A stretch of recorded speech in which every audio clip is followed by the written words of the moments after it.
A bold blueprint for Victoria has been outlined at the Future Victoria event, from high-speed rail to housing commitments 9 months out from the state election. Our state political reporter, Georgie Dixon, was there. So, Georgie, run us through some of the key aspects of the events today.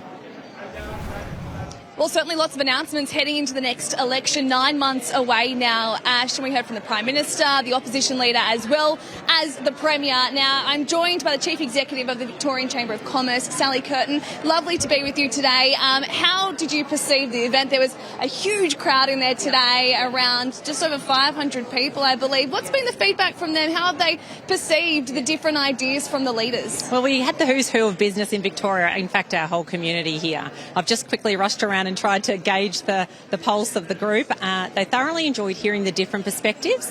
Probably for many businesses, it's the first time they've heard the opposition leader. So to hear Jess Wilson, she spoke very strongly and quite directly to business, I felt, in the room. I think equally having the Prime Minister here and the Premier and the opposition leader, it's probably the only time this year we'll have it. So I think people appreciated their candour and the opportunity to debate ideas. 9 months out from the next state election, you mentioned at the beginning of this event that the cost of doing business is one of the major concerns for businesses in the room. And how difficult has it been for some businesses that were here today? Yeah, look, I think, again, as we're going around the room, there's varied experiences, but it's particularly the small to medium businesses who are doing it tough, and particularly in regional Victoria, our data tells us. So we want to be a very strong voice for them. Today, in many ways, is like kicking off the conversation that we're going to be having for 9 months. Come April, we'll share our election platform as well from the Chamber. That will be very strongly driven by business.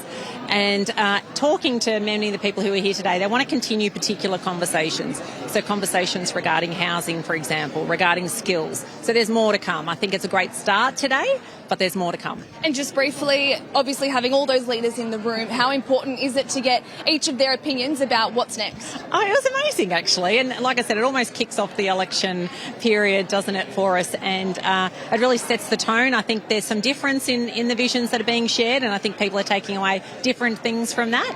But it's on. You know, everyone's here. Business is champing at the bit. Business have very high expectations, and many are doing it tough. So we need to see how we turn it around. And they're very united about Victoria being much more competitive than we are. Perfect. Thank you, Sally. Sally there from the Victorian Chamber of Commerce. So, Ash, certainly there's going to be a busy 9 months ahead. Many election promises to come from both leaders here in Victoria. We'll be following closely. Georgie, thank you.